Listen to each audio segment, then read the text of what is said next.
En Maldonado, a pocos kilómetros de San Carlos, se encuentra el Domo de la Ballena, en Punta del Este, Uruguay. Carlos Abud nos cuenta cómo llegó a este lugar tan imponente y decidió crear lo que hoy conocemos como Cerro Timbó, un parque de esculturas diseñadas in situ por artistas y amigos de Carlos. Fue siempre un derivado de relaciones amistosas. ¿Cómo podemos definir a Carlos? Es mucho más que un hacedor o un empresario. Graba eso. Carlos es principalmente un filántropo, un anfitrión, un agitador cultural. Me cuesta considerarme un coleccionista. Me puedo definir como agitador cultural. Una persona con una visión que lo ha llevado a recorrer el mundo y ha sabido vivir varias vidas en una sola. Desde las tertulias con artistas, cuando estudiaba en París, Me fui por irme a París. donde conoció a las más excéntricas personalidades, hasta sus peripecias actuales. Se me mete en la cabeza cada vez que pienso en todo esto, aparece un espíritu pedagógico. Quizá la mejor manera de conocer a Carlos sea dando un recorrido por Cerro Timbó. Así que dejemos que él nos conduzca.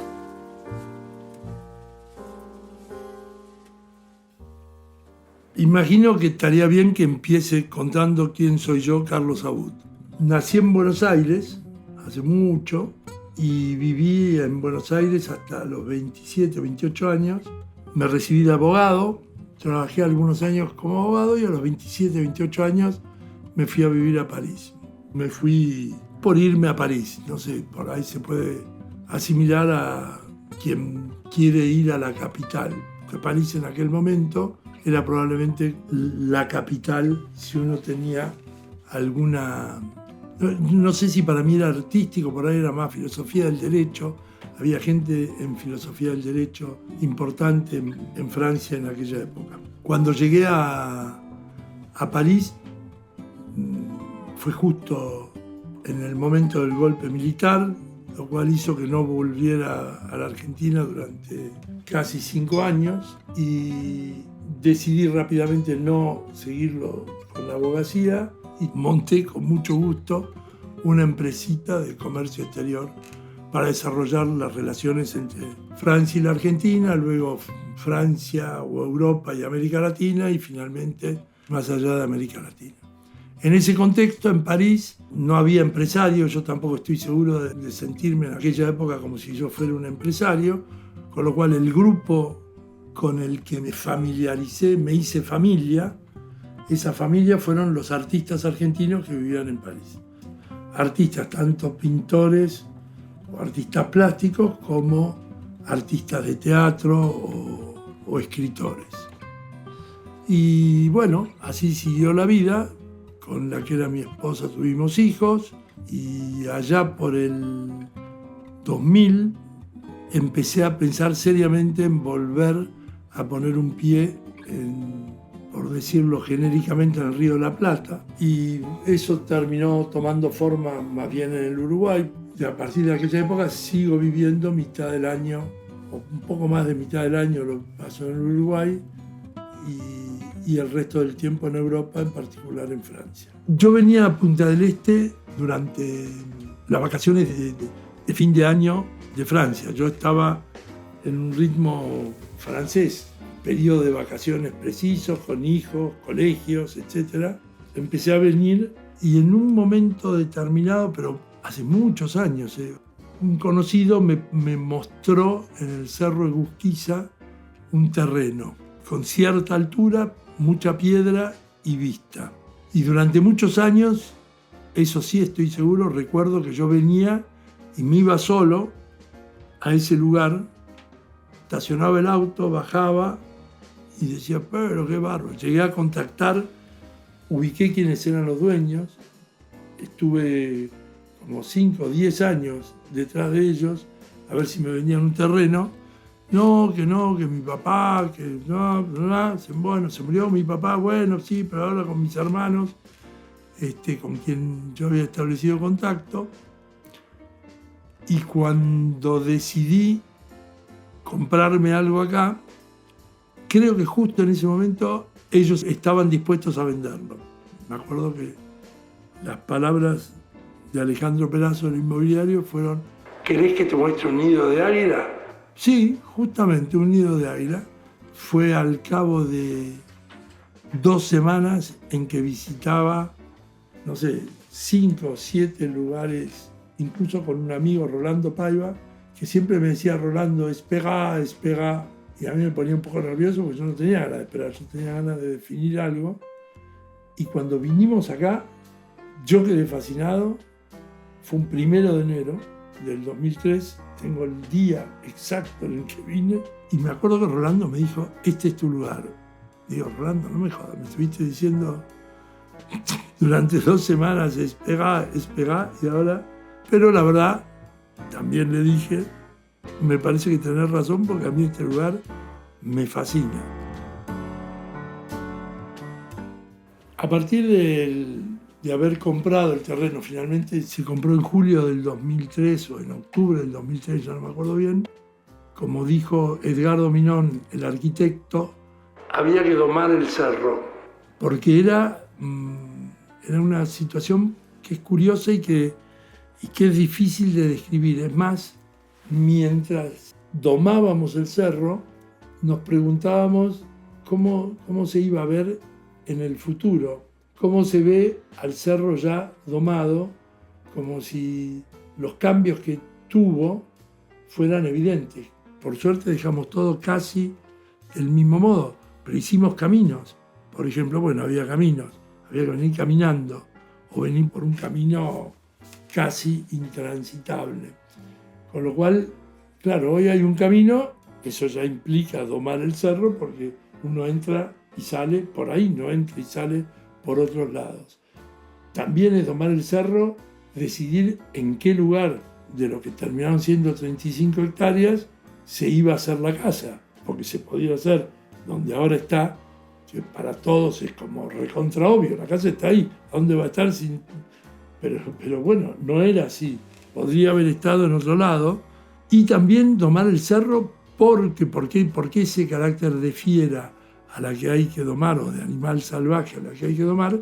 Es porque no era fácil ver el cerro.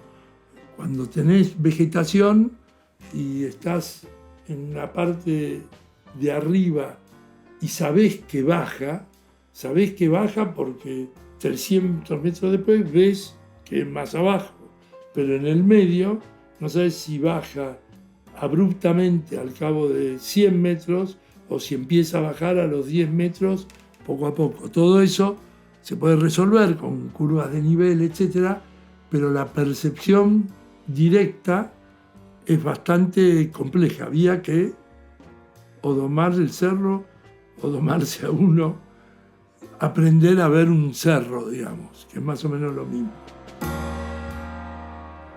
Una de las cosas que también pasaba era que yo trataba de imaginarme cómo era vivir en un lugar así, vientos, temperaturas, qué sé yo. Entonces lo que terminé haciendo, que es algo que recomiendo, fue del 2004 al 2005, porque durante todo el 2004 se hicieron las obras de infraestructura básica, caminos para llegar, definición del lugar a donde iba a ir la casa, que había que prepararlo, limpiarlo. Hubo todo un primer trabajo infraestructural, hacer llegar la luz, hacer el camino de acceso de la Ruta 9, que no existía. Y en el verano del 2004 alquilé una casa rodante y la instalé casi muy cercano al lugar a donde está la nube hoy. Y viví ahí 20 días en la casa rodante. Y esa fue una experiencia fantástica. Seguía haciendo vida, incluso vida esteña. Me iba a fiestas, volvía a la 1 de la mañana, pero cuando estaba a la 1 de la mañana, sentía cómo era el lugar a la 1 de la mañana, y obviamente también lo sentía bien temprano a la mañana, pues me moría de calor en la casa rodante y me tenía que levantar temprano.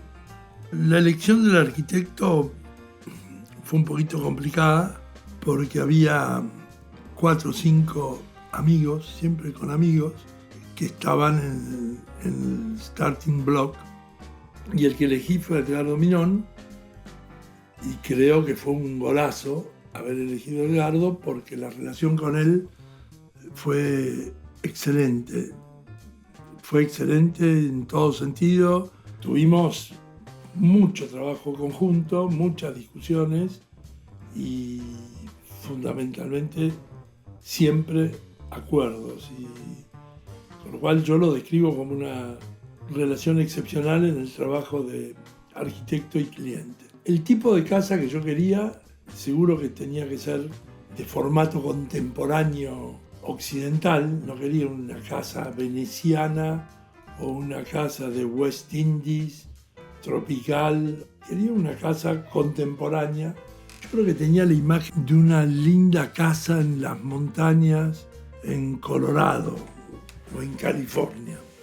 Descubrí en algún momento, porque creo que no lo conocía, Frank Lloyd Wright, que me encanta las cosas que hace Frank Lloyd Wright, la Casa de la Cascada, la sede de Johnson Wax.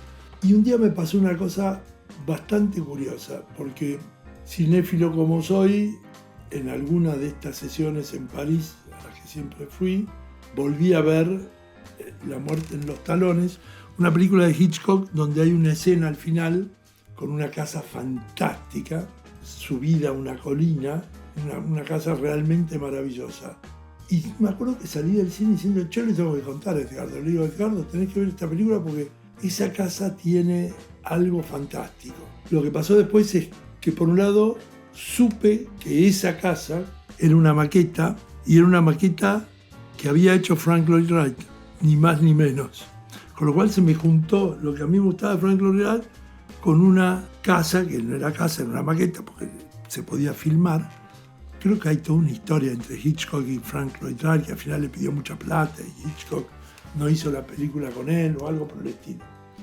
Pero lo otro que es fantástico, con la casa ya terminada, volví a ver, como me pasa con muchas películas, y la casa, más allá de la maqueta, lo que era una maqueta era cuando la casa se veía de lejos, pero después había cosas que pasaban adentro de la casa, y la casa tiene 3, 4, 5, 6 puntos increíblemente parecidos a esta casa. Podríamos, para alguien que conoce la casa, pasar la secuencia de 5 minutos que yo le muestro y dirían, pero no puede ser, es la misma casa. Basta, no puedo parar de hablar.